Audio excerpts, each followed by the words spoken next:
His list of pupils includes Lee Westwood, Ian Poulter, Nick Price, and current PGA Tour FedEx Cup points leader Charles Howell III. JJ Rivet's aim is simple: to optimize a golfer's swing based on physical abilities. The way he comes to that conclusion is cutting edge. Tom Abbott is with the man considered to be the leader in biomechanics. Tom? Well, thank you very much. We're joined on the Academy set by JJ Rivet, one of the world's leading biomechanics, and Ben Dawn, who's an associate producer with us here at the Golf Channel. Very good player, played collegiate golf to a very high level. And you two have been working together. We'll talk about that in just a moment. But first, I want to ask you, JJ, what are biomechanics and what do you do at your Adidas Center at Terre Blanche down in the south of France? Tell us about that. So first of all, biomechanics is purely the science which is able to analyze the body in motion, and which is able also to pinpoint certain problematic you could have in your body and how that will interfere in the motion. So that's why the biomechanics is something seems to be very complicated from outside, but is afterward, and you have been able to look at that, is very simple when it is applied.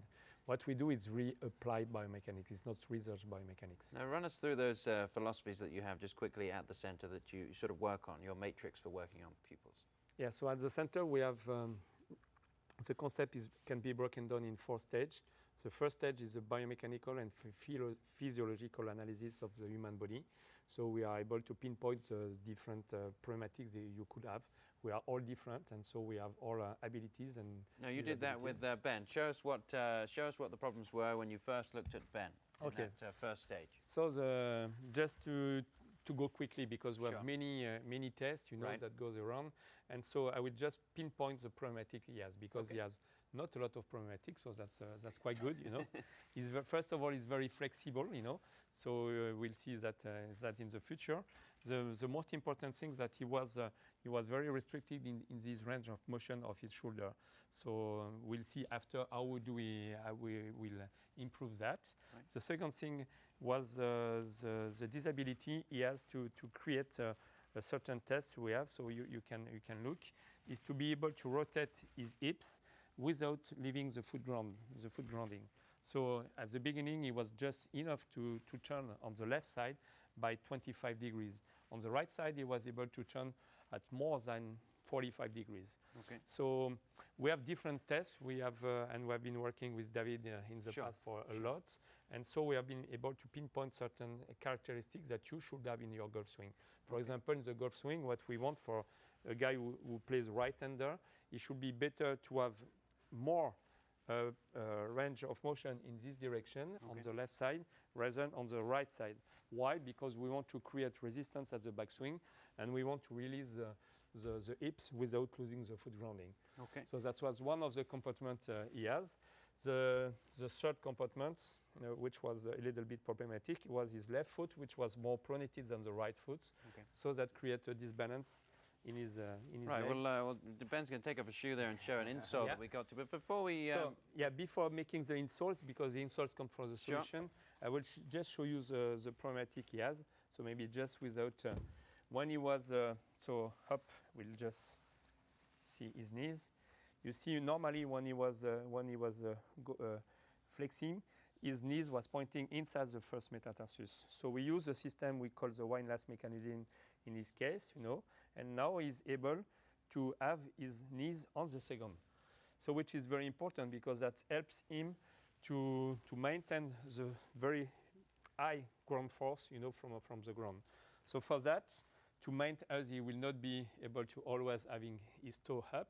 Sure. So we have been creating an insoles to help him to maintain this, but that's come from other solutions. You went, after you'd done the analysis, Ben, you went down to the David Ledbetter Academy, I should say, that you work with David, of course, at the Centre at Champions Gate. And tell us briefly what happened and the problems that were Sean Hogan pinpointed in your swing, and then the work that you did with JJ after the problems were... Yeah, it was very interesting. Sean Hogan identified 2 major faults that he wanted to have me fix. And they were pretty basic, basically setup, stance, posture. And I have an ability to tilt my shoulders far too steep and have to make compensations to shallow out the golf club.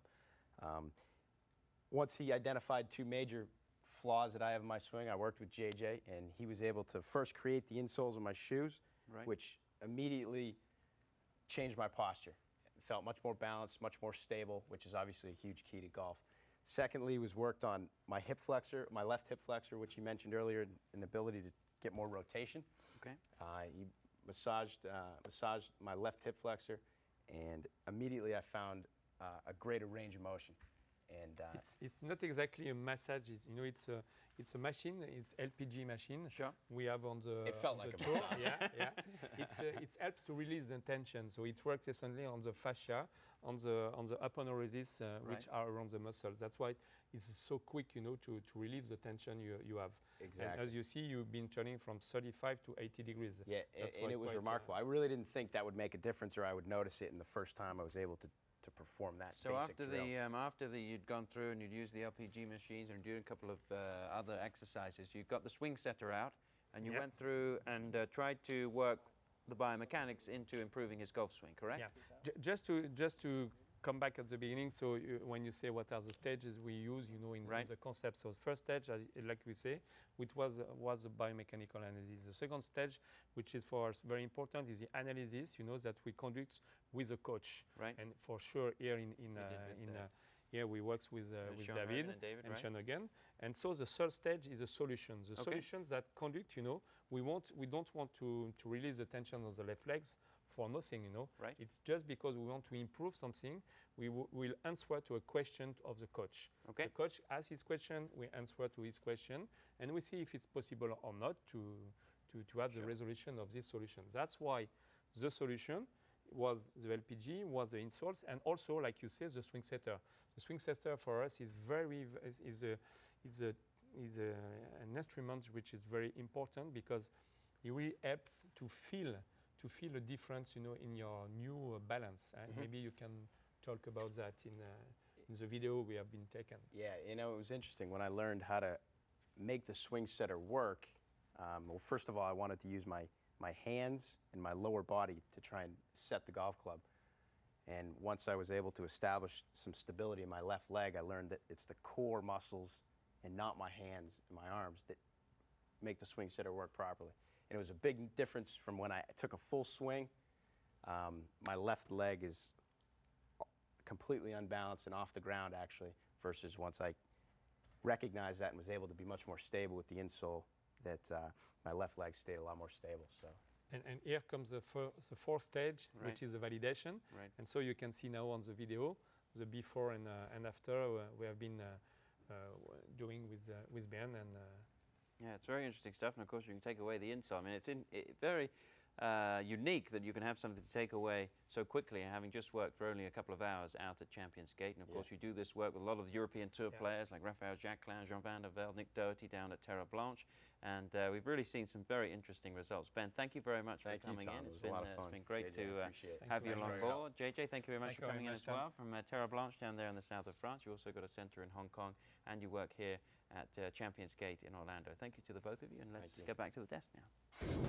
All right, thanks, Tom and JJ. Good stuff. Well, to recap, the procedure's done in 4 stages. First, the golfer's body is scanned, followed by an analysis of the skeletal movement during the golf swing. The third stage is where the player's